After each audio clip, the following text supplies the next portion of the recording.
Paris Olympic से जुड़ी हुई खबर यह है कि भारत का खाता खुल गया है। अंक तालिका में भारत ने पहला मेडल हासिल कर लिया है।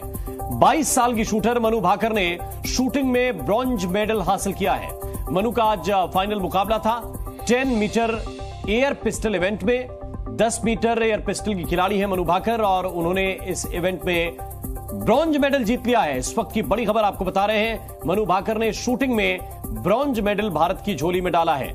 10 मीटर एयर पिस्टल इवेंट था, उसका फाइनल मुकाबला था आज। कल भी शानदार प्रदर्शन था मनु भाकर का, फाइनल में उन्होंने जगह बनाई थी। आज उन्होंने फाइनल मुकाबला खेला और फाइनल मुकाबले में इस इवेंट में 10 मीटर एयर पिस्टल के इवेंट में भारत को ब्रॉन्ज मेडल दिला दिया है। और इस ब्रॉन्ज मेडल के साथ साथ अंक तालिका में भारत का खाता भी खुल चुका है। पहला मेडल है ये भारत के लिए ओलंपिक से। और ये देखिए तस्वीर किस तरह की अब मेडल टैली में बन रही है।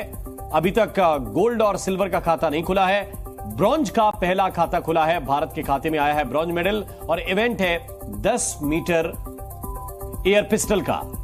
पेरिस ओलंपिक से इस वक्त की बड़ी खबर, मनु भाकर ने शूटिंग में ब्रॉन्ज मेडल जीता है।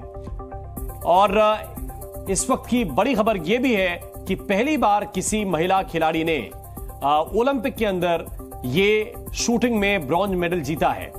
ज्यादा जानकारी के साथ किरण चोपड़ा इस वक्त हमारे साथ जुड़े हुए हैं। किरण, जरा विस्तार से बताइए किस तरह से ये फाइनल इवेंट था और भारत के खाते में कैसे ब्रॉन्ज मेडल आया है। बिल्कुल, और ये मेडल का रंग थोड़ा और बदल सकता था। राम, सिर्फ 0.1 का डिफरेंस रह गया।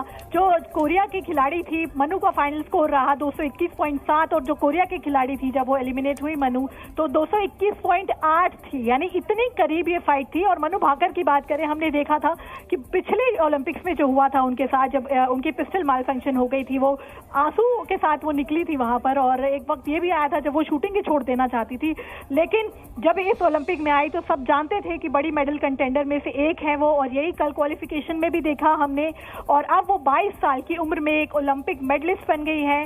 भारत की शुभ शुरुआत हुई है आज से, जब मेडल का खाता खुल गया है। कल थोड़ी निराशा हमें जरूर मिली थी जब मिक्स टीम में शूटर्स जो है फाइनल के लिए क्वालिफाई करने में नाकाम रहे थे। लेकिन आज का दिन भारत के लिहाज से बेहद बेहतरीन रहा। इससे पहले सिंधु भी अपना मैच जीती है, उसके अलावा रमिता जो है वो भी फाइनल के लिए क्वालिफाई कर चुकी है शूटिंग में। और आज अब ये मनु भाकर का मेडल, इसके बाद आर्चरी के भी इवेंट विमेन टीम का क्वार्टर फाइनल है, वहां भी आपको उम्मीद है कि वहां पर भी आर्चरी में महिलाएं कुछ अच्छा करके दिखाएंगी। और मनु भाकर की बात की जाए तो देखो 15 साल से शुरुआत की थी उन्होंने, काफी कम उम्र से खेल रही थी। और आज उनकी वो तपस्या आप कह सकते हैं, जो वर्ल्ड कप में 9 गोल्ड मेडल जीते थे लेकिन ओलंपिक में चूक गई थी टोक्यो में, लेकिन वो चूक आज नहीं हुई। जरूर रंग बदल सकता था, लास्ट शॉट जो था ना, लास्ट शॉट उन पे भारी पड़ गया और इस वजह से उनको ब्रॉन्ज पे सेटल होना पड़ा। नहीं तो ये रंग जो है वो और भी सुनहरा हो सकता था। जी बिल्कुल, ये बहुत अहम है। और ये अगर वो लास्ट शॉट की आवश्यकता पड़ती तो फिर बहुत कुछ तब्दीली हो सकती थी। ये भी हम देख पा रहे हैं उस टैली के जरिए जो हमारे पास सामने इस वक्त है।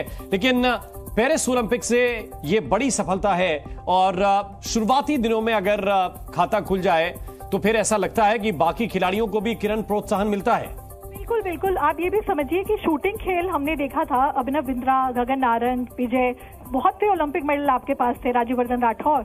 लेकिन पिछली बार जो है हमें वो वैसी कामयाबी शूटिंग ने नहीं दी और शूटिंग को लेकर सवाल उठे खड़े हुए थे, क्योंकि हमने देखा है वर्ल्ड लेवल पर बहुत ज्यादा अच्छा कर रहे थे इंडियन शूटर्स। लेकिन ओलंपिक्स में आकर यहाँ पर उम्मीद थी कि क्योंकि इस बार टारगेट जो लेकर चल रहा है दल राम, वो 10 का लेकर चल रहा है और दहाई पार करने का टारगेट लेकर चल रहे हैं, क्योंकि टोक्यो में हमारे पास 7 मेडल थे, जो कि इतिहास में सबसे ज्यादा ओलंपिक मेडल टोक्यो में आए थे। तो इस बार आप कहें शुरुआत हो चुकी है। और भारतीय शूटिंग टीम की बात करें तो काफी यंग टीम है, युवा है। जैसे मनु 22 साल की है, 22 साल में वो ओलंपिक मेडलिस्ट बन गई। ऐसे थोड़ी देर बाद आपको वो पोडियम पे खड़ी दिखेंगी, गले में उनके मेडल होगा। तो ये बताता है कि जो युवा शक्ति है इस वक्त जो भारत को आगे लेके जा रही है, जिनके दारोमदार है। दूसरे ही दिन आपको मेडल मिला है और अभी तो शुरुआत भरी ही हुई है, मैं कहूंगी अच्छे से शुरुआत भी नहीं हुई। बहुत से अभी इवेंट्स आएंगे और अभी जिस तरह मैंने कहा शूटिंग में भी आप और मेडल की उम्मीद कर सकते हैं। यहाँ पे सिफ्त कौर सांबरा बहुत बड़ी आपकी मेडल कंटेंडर है।